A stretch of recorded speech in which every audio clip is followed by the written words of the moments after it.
হঠাৎ টাকার প্রয়োজন হলে কোরআনে কারিমের 4টি সূরা একসাথে যদি পড়েন তাহলে আল্লাহ পাক অবশ্যই আপনাকে সাথে সাথে রিজিক দান করবে এবং অঢেল সম্পদের মালিক আল্লাহ সুবহানাহু ওয়া তাআলা আপনাকে বানিয়ে দিবে। এটা আমার কথা নয়, বিশ্বনবী সাল্লাল্লাহু আলাইহি সাল্লাম বলেন, আনাস ইবনে মালিক রাদিয়াল্লাহু তাআলা আনহু থেকে হাদিস এসেছে যে নবী করিম সাল্লাল্লাহু আলাইহি ওয়াসাল্লামের কাছে জনৈক এক ব্যক্তি আসলেন। রাসূল করিম সাল্লাল্লাহু আলাইহি ওয়াসাল্লাম তাকে প্রশ্ন করলেন, হাল তাযাওয়াজতা ফুলান, হে তুমি কি বিয়ে করেছো? তখন ওই ব্যক্তি উত্তর দিয়েছে, ইয়া রাসূলুল্লাহ আমি তো বিয়ে করি নাই, তার কারণ হচ্ছে আমার কাছে সম্পদ নাই। নবী করিম সাল্লাল্লাহু আলাইহি ওয়াসাল্লাম বলেছেন, তুমি কি কোরআনে কারিমের ওই 4টি সূরা জানো না যে 4টি সূরা পড়লে পরে আল্লাহ পাক তোমাকে অঢেল সম্পদের মালিক বানিয়ে দিবে। সুবহানাল্লাহি ওয়া বিহামদিহি সুবহানাল্লাহিল আযীম। এই আমলটা আমরা প্রত্যেকে করার ট্রাই করব ইনশাআল্লাহ। প্রথম নাম্বার হচ্ছে সূরা ইখলাস। এই সূরা ইখলাসের অনেক ফজিলত, শুধুমাত্র সূরা ইখলাসের 300 বেশি ফজিলত আছে। সুবহানাল্লাহি ওয়া বিহামদিহি সুবহানাল্লাহিল আযীম। এখন আপনি সূরা ইখলাস যদি পড়েন, নবী করিম সাল্লাল্লাহু আলাইহি সাল্লাম বলেন, কোন ব্যক্তি যদি 10 বার সূরা ইখলাস পড়ে আল্লাহ পাক জান্নাতে তার জন্য একটা সুন্দর ঘর বানিয়ে দেয়। সুবহানাল্লাহি ওয়া বিহামদিহি সুবহানাল্লাহিল আযীম। এই জন্য প্রথম নাম্বার হচ্ছে সূরা ইখলাস, এটা আমরা নিয়মিত পড়ব। দ্বিতীয় নাম্বার হচ্ছে সূরা নসর।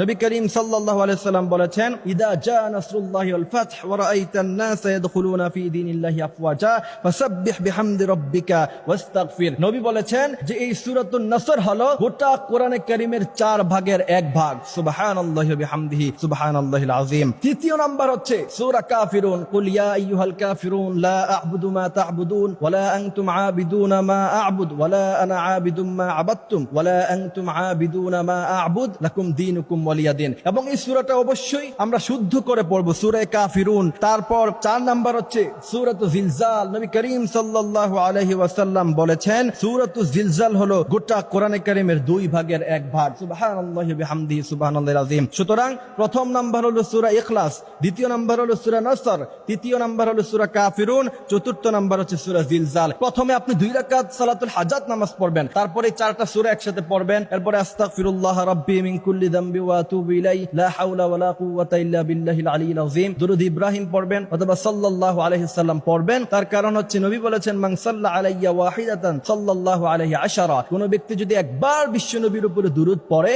বিশ্বনবী বলেন আল্লাহ পাক 10 বার তার উপরে রহমত নাজিল করে।